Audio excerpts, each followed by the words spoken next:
We should have kept that in. Oh, we will. Don't worry, honey. Don't worry. Manipulate the edit. Get me all emotional before I start. Oh, we're going to go there. Hi, this is Richard Lynch. You're watching ilovelimerick.com, and I am at the beautiful #1 Perry Square Hotel on Perry Square with the amazing Sinead O'Brien of Sinead's Curvy Style. I can't believe I'm saying this, people. Hello. Sinead O'Brien, my beautiful friend. Oh, so I get you, baby. Like I was just saying to you, the reason why I want to interview you is because you're like, you know, I have lots of friends that are social media influencers, and obviously one of my best friends, Leanne Moore, who is amazing at what she does. But there's very few social media influencers I actually follow. Like, I don't live my life on social. I don't put up. People don't know where I am ever in real time. Even if I'm dancing on my social media, it was filmed probably months ago. I don't like. Whereas you live your life on social media, and you're one of the few people that I actually look at their story every day, because you give me the lols, you give me the giggles, and you're real. Well, I tell you, it's been hard through lockdown, because sometimes you feel like there's nothing to do or nothing when all of that was happening, trying to keep things going. So it's great to hear that people are still watching me, even though there isn't much happening. You need never worry about losing your audience, because you're addictive to me. Honestly, you're such a beautiful person. That's why I wanted to interview you today, and I wanted to be able to give you the gift of this for your beautiful mother Rose. So in 20 years time, when you have your babies, oh God, hi children, it's Annie Richard. So I wanted to start at the beginning about your life growing up in Limerick. Okay. Where did you grow up? So I'm from Patrickswell. Yeah. And I was born and bred there. My other two sisters would have been the city slickers. I'm the country girl, because when they moved to Patrickswell, how long are they there? So as long as I'm born, I'm 35. So they're there literally since Patrickswell. And I remember when my mom first moved out, she was like, there's no way we can move out here, it's too far away. And now it's like 2 minutes in from town or whatever. But yeah, it was a great place to grow up. Really loved it there. Great school. And from there I went down to secondary school here in Limerick. Where did you go? The Mount. I call it the Mount. It's called Carmel. And it's closed now. Oh God, I miss it. I actually went in there when they asked me to come and sing when they were doing a closing ceremony. They brought me in to see the place, and you know when you go in and see your old school, I walked up around. It was so weird being there. But yeah, no, it was great to grow up in Patrickswell. And you love Limerick, don't you? Obviously, absolutely. You're born and bred. It's I would say I'm well travelled, but I've always been a homebird. You know, I lived in Florida for about 9 months. That's the only time I ever kind of took off and went away. It was, what year was it? I think I was 25. 25, yeah. And you seem to have had a very happy childhood. I was no really big traumatic experiences or losses? I was big into, I was a tomboy growing up. Like, I was not really into fashion at all, you know, because obviously now my whole thing is fashion. But like, I was a major tomboy growing up. I was into horse riding. I lived for horses. I owned a horse called Justice. Why? What did your mammy and daddy do? And they owned a pub. Owned a pub. What pub? And they owned a pub on the top of William Street called O'Brien's Bar, and otherwise known as Dobbs's. I don't think anyone really called it O'Brien's. Another publican's child. I know. My parents, Eric Lynch's 42 years. There you go. Well, you know what it's like. You know, it's, but we lived above it, so it was a little bit different for us. Of course. The county then. So they were there for years, and then he closed shop there about, I don't know how many years ago now, but I still think to this day that he misses it. I think once it's in you to be a publican, you almost think you'll never get out of it, and then when you're out of it, you want to go back. It's a very hard life. And my dad's like a really, really good worker, as is my mum. You know, they were such a good couple behind the bar.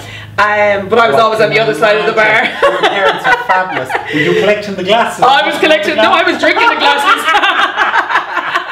I was drinking the glasses. I know, you're terrible for that. I used to go in there on a Friday and say, Dad, can I have money there to go down shopping? And he might give me something out of the till, like, you know. Of course, I'd chance my arm. And you were 3 girls. No 3 girls. Even the cat was a girl. Charlie's Angels. Yeah. And where did you come in the lineup? I'm third. I'm the youngest. Of course you are. So Lorna is the eldest, Mary's my middle sister, and they're I'm the fabulous. youngest. I love them. They are wonderful, wonderful girls. You're very lucky. Yeah. And how did this whole love for fashion and style evolve? How did you end up? Without a shadow of a doubt, my mum, because she is a glamour post. You know, Rose, her mother, is so beautiful. She is always been into her fashion. So I would go shopping with my mum and my aunt. We have a thing called like Shopping Thursdays, and anyone that's been following me on Instagram for a long time would say, bring back the Shopping Thursdays. Like, they've been doing this religiously for years. They go in every Thursday and they have their scone and they go shopping. Wow. So I'm doing that with them since I was a teenager. Wow. And we go in around and we look at shops, and I always found I was always good at putting outfits together, and everyone would say to me, would you not chance doing styling? But I didn't even know what that meant. Honestly, I didn't.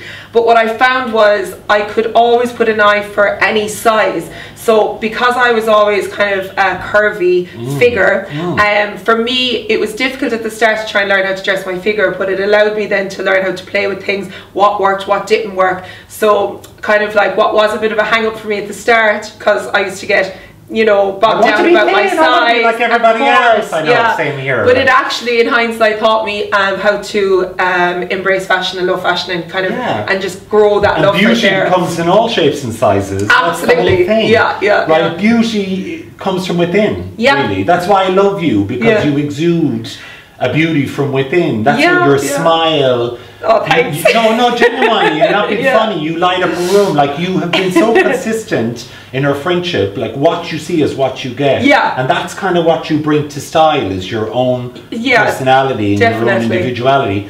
So you had that's how the style thing developed, but you were musical from a young age, weren't you? I was. I'm literally singing since I came out of the womb, my mother would say. I started singing lessons and getting professional singing lessons from the age of 23. Now, they say you should start much younger, but I was very ignorant to it. I was like, oh, I couldn't be bothered now going to singing lessons, didn't want to know about it. I wanted to go up and meet your man around the corner, you know, this kind of thing, like being a pure blackguard, like when I was younger. And my mum first got me into singing lessons. I just didn't like it. I didn't like the whole classical side of it. And just when you're younger, you want to be singing pop. And you just thought that that was going to kind of change your voice. But then when I went to Schools Called Carmel, I met Mrs. Curran. She was the principal. She was always fighting with me to say, get that voice trained. Like, when you left school, was that the dream, to be a musician? Yeah. It was like nothing to do with fashion. It was always, I'm going to be a singer. Like, that was what I wanted to do. So when you did your leaving cert, what did you do? Was it something musical? Yeah, I wanted to. I knew I wasn't going to go to college, Richard. Like, I didn't even like try and really get points for anything. I just knew that it wasn't something that I wanted to do. I tried HSI. My dad sent me down. Secretarial college. And I was like, nah, AB. I was like, this is not me. But I've had so many different jobs, but I've been happy in a lot of the things that I've done, which led me obviously to here. But with the singing, I did go to Olive Cowper then, and then I started singing in Bunratty Castle. And I know that is a big part of your heritage, because I saw you shared it on social. You recently met two of the girls. You had a kind of reunion. Yeah. You were 10 years. That was your job. I was 10 years in a Bunratty singer, Wow. And during that time I worked with Aer Lingus as a ground hostess, so I was literally like Fudge Ireland. I was going from there to there. No better woman. I would be like, good evening my lord, and then I'm like, so what flight, where are we flying you to? What kind of songs they're like, you're everywhere. Danny Boy, I've sang it more times than Daniel O'Donnell himself. But there's something so special. Anyone that has worked in Bunratty Castle will tell you it is one of the most beautiful jobs that you could ask for. Not only just as a singer, but just as to meet people and be part of such a famous landmark here in County Clare, obviously. But you know, it's just amazing. It's a fabulous job. And you wore all the old get-up. Oh, I used to be sweating. Imagine wearing that dress, heavy velvet, going up and down stairs. Would you like more soup? Would you like ribs? Wow. It was hard. So you're serving the food while singing. Yeah. So, and then the men had to wear tights. So I mean, I was down to the but ground. It was like literally, it was either freezing cold there in the winter or roasting hot there in the summer. Wow. But yeah, no, I absolutely loved it, and I always miss it. Like, it's always part of you. And if you go back to see it, my favourite time to work there was always Christmas time, because we used to get to do all the Christmas songs. So I always try and go there at Christmas. That's so nice. And how did that evolve into you recording and even singing at Munster matches, stand up and fight? I mean, which is bananas that you do that. You've sung at some pretty big matches. I have, haven't you? yeah. The biggest one would have been the All-Ireland Hurling Championship when Limerick won. That was amazing. 90,000, yeah. Oh my God, yeah, congratulations. That was amazing. But I knocked on every door to get that. I wasn't asked to get that, you know. And being from Patrickswell, you have to like hurling, honest to God. But anyway, I went to see the semi-final and I was like, Simon was with me and I goes, I have to sing at the final. This has to happen. So he was like, okay, well, who do you know? And I had a contact through Munster Rugby, Robbie. So because you'd already done that Munster I'd already Rugby. done Munster. And I just said, look, is there any chance? And he was like, oh, Sinead, we don't really get singers for Croke Park. It's always the Garda Band and they do the music. And I was like, look, just give me a chance, please. and I went and recorded Dreams by the Cranberries because I had to send him that because that was a song that they said that they might be able to do. So they're running through the committee. And then I got a call to say that they were going to allow me to do it. To this day, like, I don't think I'll ever forget that as long as I live. Wow, but it was obviously, huge. And then to win.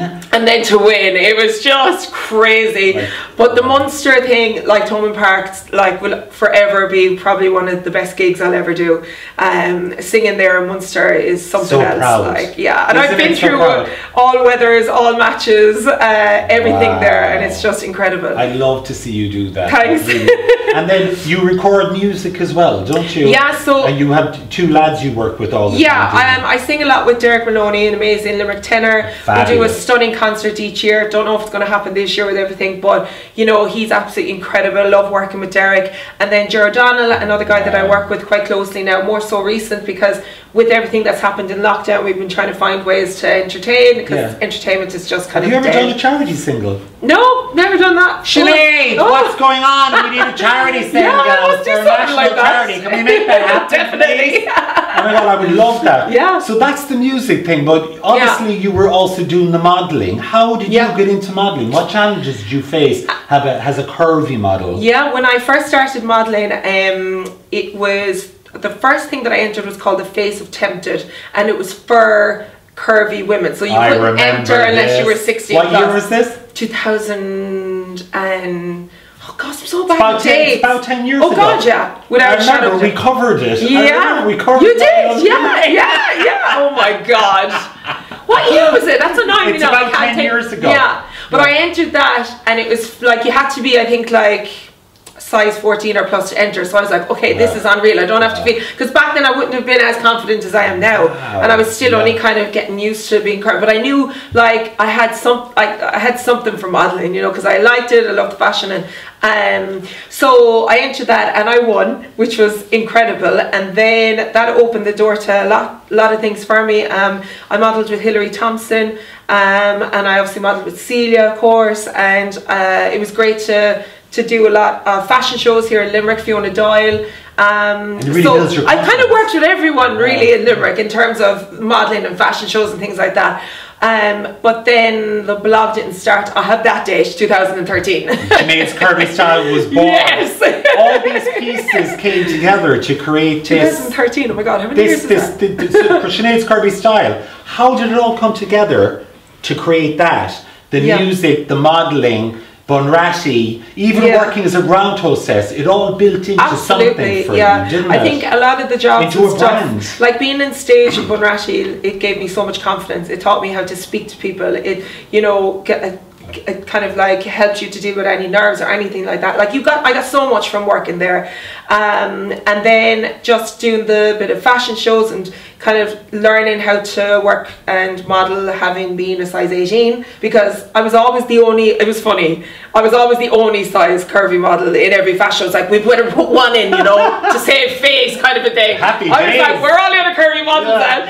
And you know, what happened to me was I did find, unfortunately, that because I think maybe shops weren't, it's where we were like, I don't know, but it just, sometimes I found that shops wouldn't have outfits for me, and they'd say to me, oh, we've nothing for you tonight, and I'd be left kind of standing there going like, this is on you, not me. Like, why don't you have something to dress girls in my size? And it used to annoy me so much. So then I'd say, do you know what? So you'd just be standing there. I would literally left me standing there looking at all the other models.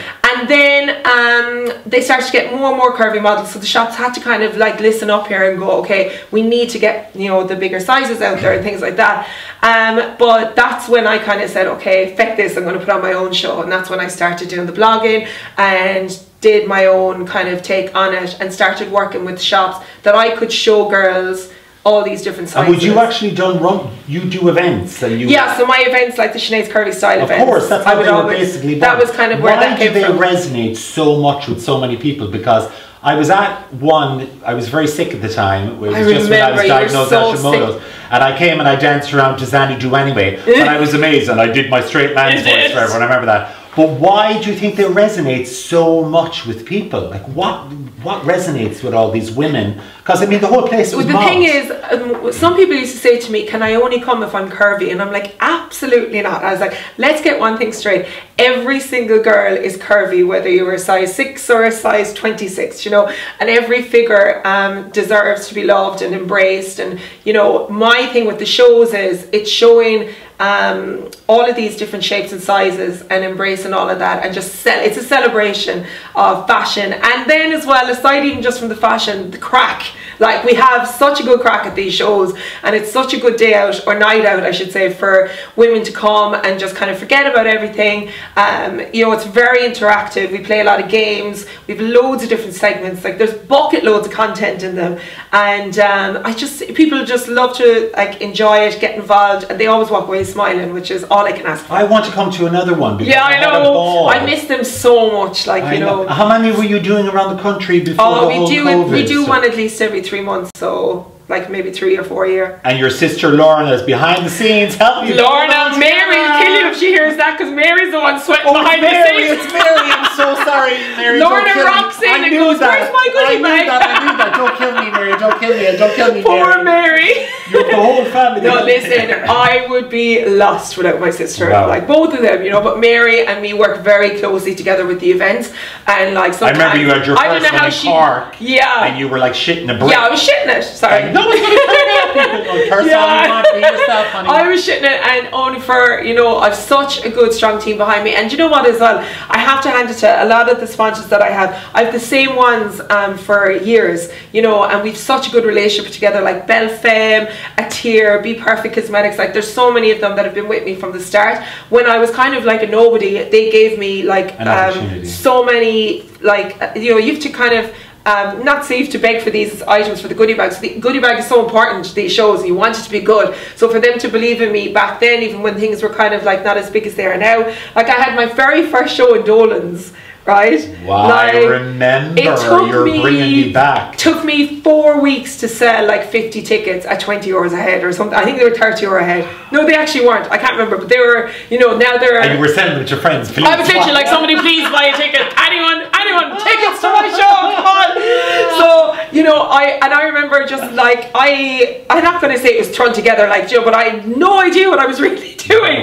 But I just went with it, and I will forever be so grateful to every single person that came to that first Dolan show, because that's what really set the tone for everything. And then I moved it down then to the Clayton, which was a Clarion at the time, and we had about 150. Yes. Then that 150 went to 300, then the 300 went to 400, and that's kind of where I draw the line then, because obviously you still want it to be quite intimate, you know, but if you have the right size hotel, you'd be in and around 330, kind of around that amount. And do the music and the style events, do they clash with each other? Do you make them work together? Honestly, I always thought, like, do people really not want the singing? Because I used to sing at them, because they'd always say, and then I was like, oh, they're probably withered from me singing now, and they're like, no, you have to sing. So do you sing at every single event, yeah. So we always do something at the end. The last one we had Jared Donald sing. Derek has come to loads of them, and he sang, you know, because not every other person can do that at an event and bring the two together. So it's really special. Like. Yeah, because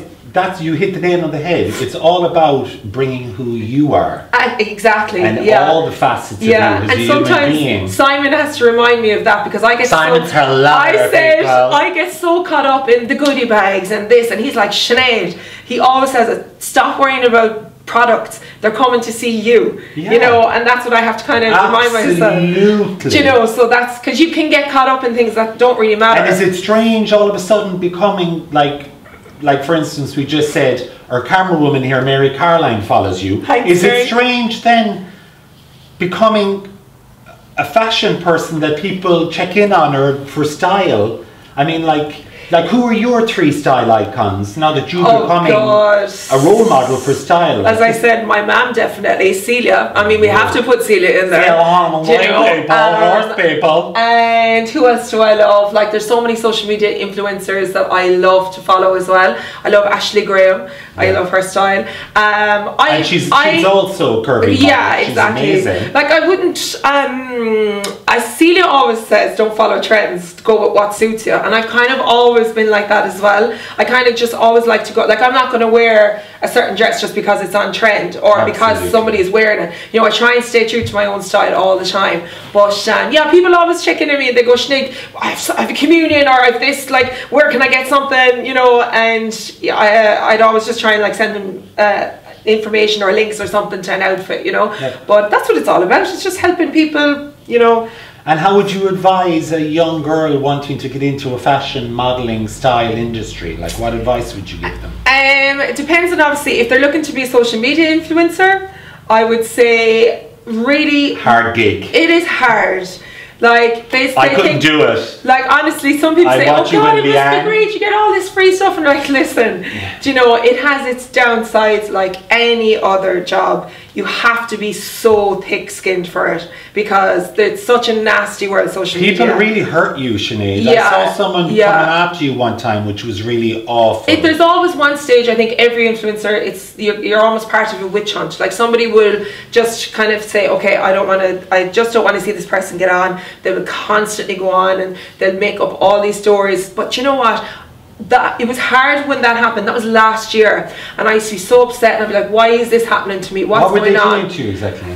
They would just put up, you know, they'd start make up rumors, vicious make up rumors, and just say nasty things. Like, photos would have been posted of me, kind of like off-guard photos, saying she doesn't look like this in real life. People talking about my family.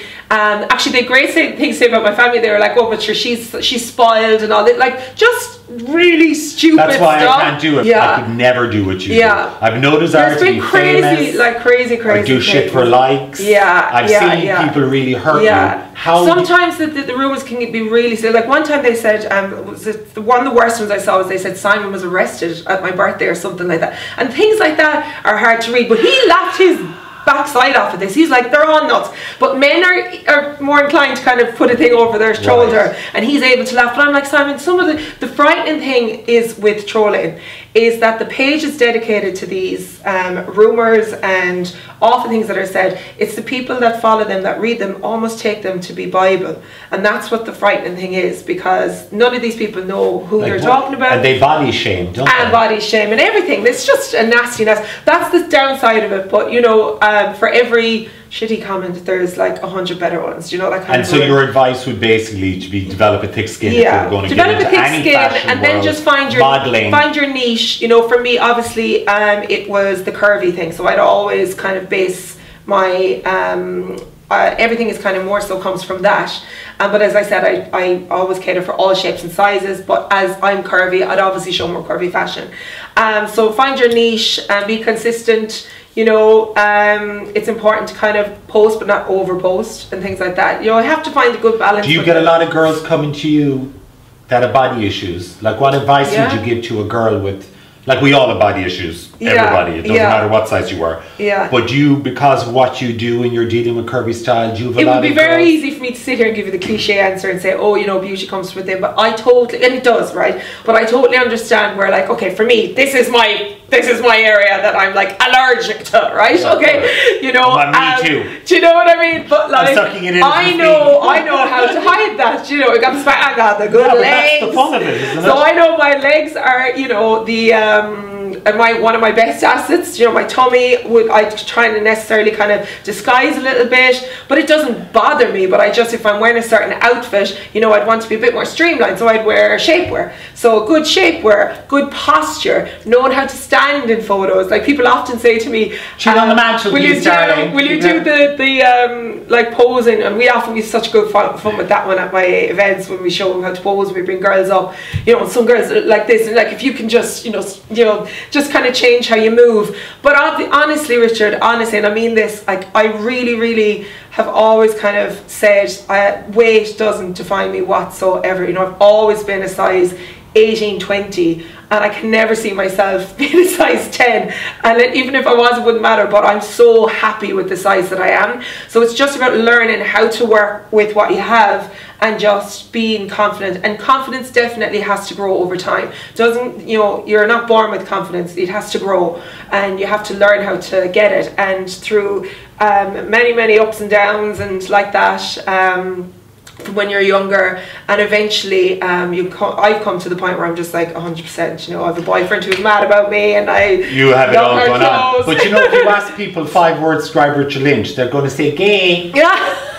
Like, you don't want that word to be curvy either, but people will always try to put you in a box, don't they? Yeah. To simplify things in their own head. Yeah, and that's okay. I mean, I get it. They all say Sinead's Curvy Style. It almost comes with the full title. But look, at least they know my name. How do you deal with, you know, with the trolling and stuff like that, like mental health issues? Yeah. I mean, I know that one of your closest friends passed by suicide back in January. How do you deal with mental health? How do you, like... I don't really come on and talk about... Yeah, Natalie, one of my best friends. Because it's on your socials. So of course. I think about her every single day. There isn't a day that goes past that I don't think about Nat. And I miss her. I miss her a lot. But with... sorry, you have to throw me now. You just... God, no. It's part of me crying. But it's part of who you are now. Yeah, and she was such a huge fashion lover as well, and she looked amazing. A supermodel, you know. But we all can struggle with our head, and for me, like anyone else, everyone has their ups and downs. I don't really like to come on too much and talk about it. Some people come on and they talk, and I admire them. They come on, they say I have anxiety or I have this. I'd rather kind of just speak to Simon and talk to my family and friends if I was ever down, you know, and then I like to kind of weed out what the problems are and just try and work on things. But I certainly have days where some days I'm just like absolutely withered, and things can just get on top of you. Like with lockdown, I found it hard. Nothing to do, you just be withered. Eating more, drinking it more, you know. So I in the last few weeks, I think I'm into like my 3rd week now. We won't look for miracles, but I've started to walk, and it has done so much for my head. I do it twice a day. Simple walk. Yeah. Like, it is, like, my friend Tracy would always tell me, go for a walk. And I'm like, oh gosh, can't be bothered now. Like, I'll go and get a Chinese, do you know? And it was always a comfort thing in my head, like food, do you know, a glass of wine. Whereas just going for that walk in the morning, getting up, having more structure, because I'm self-employed, you know, not having a routine really kind of started to affect me with COVID and all that stuff happening. Like, so many people have been affected, but just getting up early, I think, is such a big difference. Going for that walk, trying to eat healthier. I finally got better at cooking. And do you take a break from social media? Oh, a day off? Do you have a shutdown? Simon has a rule. He's like, no phone after 5 o'clock. Now that never happens. I'm always on it anyway. Do you know? You don't take a day off on a Sunday? Yeah, I do. Sure, my followers know. They don't see me Sunday or Monday. They're like, she's either home over an hour, she's just taking a break. It's so important. But that's real. That's life. That's mental health. That is dealing, minding your mental health. I go to the cinema on my own, literally religiously, on a Monday. Another thing I miss terribly. I love going to cinema on my own. Some people think that's nuts, but I love to go and just be by myself. It's the only time I shut my phone off is when I'm watching a film. It's like my happy place, the cinema, you know. And then just like nice to just come off stories even, you know, and try not to be on it. Try not to be looking at everyone else's on a Sunday. It's very addictive, isn't it? It's very addictive, yeah. But for your own mental health, like, definitely, you know. But no, it's good to be able to talk about it more now. And I'm actually doing a walk/run for Cook Women's Mini Marathon, and I'm doing it for Limerick Suicide Watch. So I'm getting people to donate to that because obviously it's close to my heart. So what you did recently for your friend who needed her... Laura. Please tell the story. You killed me. No oh my God. She was a follower of yours. Yeah. So Laura was a follower of mine, and we got like chatting through Instagram, and then I started following her story, so we got to know each other more. And when I went onto her page, I obviously saw that she was in hospital, and then I was shocked to learn how long she had been there. So she's there, oh God. She's septicemia or something. Yeah, so it started with sepsis, and then she got an infection through that, and then she had to go through surgery after surgery, and then went into a coma, and then came out of the coma. Like, she literally had the priest come in, her family, and were told to say their goodbyes, and then she came out of it. She's like a miracle child. And then she went into a second coma. And then after that, thankfully, she came out of that, and she's been recovering since that one. But she's since had to learn how to walk, how to move again, and thankfully now she's well, and you know, she's much better to be able to go home. But unfortunately, because of obviously the house she was living in, she didn't have an area for her to be comfortable Assisted and to move living, around. of course. Exactly. So you did a fundraiser. I did a fundraiser, and I remember saying to her, I was like, right. She put up a whole thing about it, and I was bawling. And when she said she had to go to a nursing home if she didn't get the funding, I was like, no, we have to do something about this. So I said, look, I'm going to do a GoFundMe page. I have a Marc Jacobs bag that I bought. Let's just put it up. And she said to me, and I have a screenshot of it, she goes, we'd be lucky if we got 10 donations. And within 24 hours we had gone well and beyond above like half, and then in like less than a week we had the 30,000 made. So it literally was made overnight, really. Like, it was. I had Simon and doing waxing. We had my it dad on I doing Love waxing. Honey, I was sending it everywhere. Yeah, you did an amazing article, and thank you for that as well, because every... Of course, that's what we're here for. That's what we do. So many people got involved, like people of Limerick, people all over. Like, we were on the Ray Darcy show. It got so much coverage because, you know, people are great to help out. But that's using social media for good. I love to see you do that. That's exactly it. Doing the thing for Limerick Suicide Watch, all of that. Yeah, without social media we wouldn't have been able to do that for Laura, and she is going home now because of that, like, which is amazing. They're working on the extension now actually, so it's great that they're moving. And I think, judging from seeing your life, your greatest love in the world is your mother Rose. Tell me about why you love this woman so much. I want to hear, get into the heart of this, because I love Rose. Happy birthday, Rose. It's her birthday. It's her birthday today. Happy birthday to you. Happy birthday to you. Happy birthday, dear Rose. Happy birthday to you.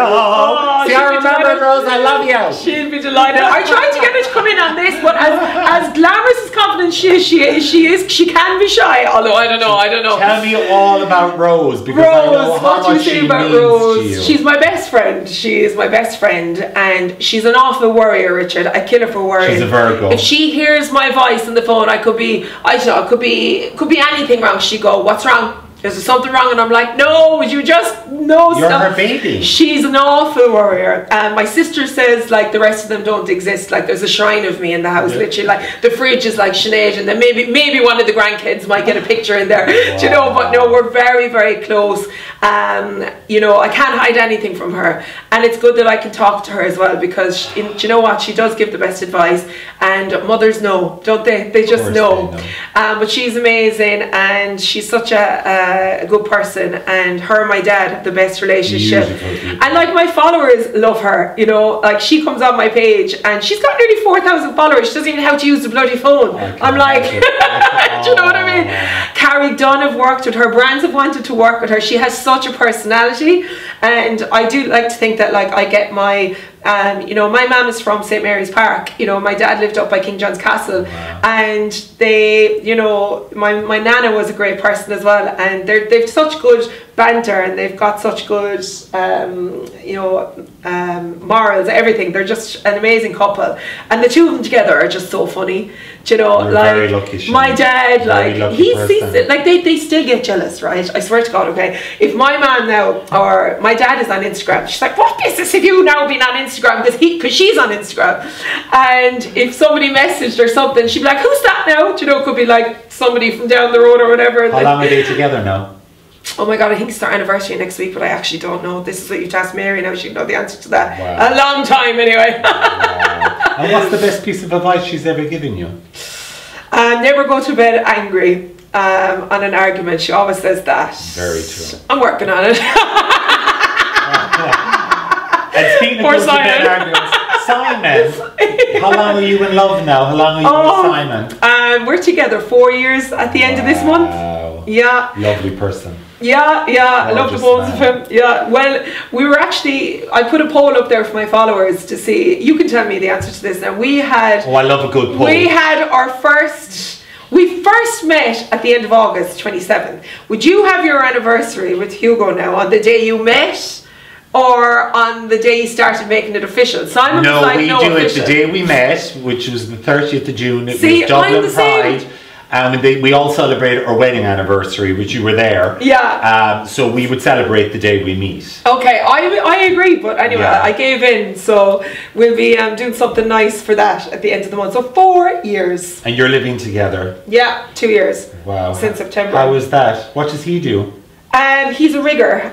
He drives cranes. So he used to, when we first met, like last year when we first moved in, we didn't even get to have the honeymoon period because he used to go to Africa. He used to travel all around the place doing work, but now he's home, which is great. So, and he loves his job. He does all those big windmills, you know, those big I'm really describing this bad. He killed me when he's watching this, like those big, like the big tall things. Of course, yeah. He does all them. But he's a really dangerous job. Like, I don't know how he does that. What do you love most about him? I love how we make each other laugh. It has to be.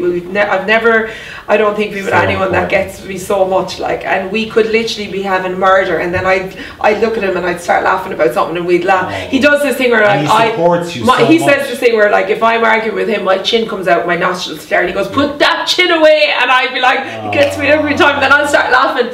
But yeah, he's been to every show. He's packed every goodie bag. He's been behind me 110%. So yeah, he's amazing. He's lucky to have you. Oh, thanks. What would you consider your biggest achievements in your life? Oh God, Richard. I suppose at this stage, being self-employed is probably, you know, if you're not talking about family and all that kind of stuff, like from a work side of things, being able to do what I love, as I'm really proud of that, but I'm nowhere near where I want to be yet. So like I'm trying big things cooking. I didn't know whether I could talk about your big things. Oh yeah, talk away. I won't say what they are, but they're coming. Like you have your own brand. You're developing your brand. Should have Can we talk about how you're developing that or not? I can't say what it is. Yeah. It's just about getting that off the ground now, please God. You need any help, you know that I'm here. Yep. You're always there, thank you. And last but not least, what is your favourite thing about Limerick? Oh, you. The people, right? The people. Do you know what I miss? Nancy Blake's. I can't wait for Nancy stopping on me in that door. I miss dancing. I want to dance. Do you know what? I love Limerick. Like, I love the people of Limerick. I love just, it really is home, isn't it? Like, it everything. Really is. You know? And you know what? You can get from A to B in 5 minutes. I couldn't do Dublin. Like, I actually couldn't. No, I couldn't. If I wanted to be famous, I wouldn't be living in Limerick. I always felt like, I'd be living in Dublin or New York. But I don't know, Richard, I always felt like, oh, do I have to move to Dublin to get known? Do I have to move to Dublin to be seen at the opening of an envelope? Do you know what I mean? Whereas, no, because I've such a good following behind me here, you don't have to be that pressurized to be living where all the big smoke and mirrors are, do you know what I mean? No. And you can do what you want from Limerick. Well, I think your foundation and your family and your roots are such an important part My of mother the person wouldn't last you a day without me. I know, but that's what really motivates you, you know? And is there anything you'd like to say, by the way, just in case you're wondering, watching this in 20 years' time when we're saying we want to go back to Nancy's, because we're in COVID during the filming of this interview, which has been a horrible experience. What you want to say to the people of Limerick, last but not least? Just thank you. And your followers as well. Thanks to everyone for always supporting me, supporting my shows. It's not easy to put yourself out there, but they take me as I am, and I couldn't ask for anything more than that. So who could ask for anything more? Can you give us a bar of a song? Stop! Oh, come on, give us a bit of Danny Boy. Come on, Sinead, don't be a dry ball. Oh my God. Sinead. Oh God, okay. Oh, Danny boy, the pipes are calling from glen to glen and down the mountainside. The summer's gone and all the roses falling. 'Tis you,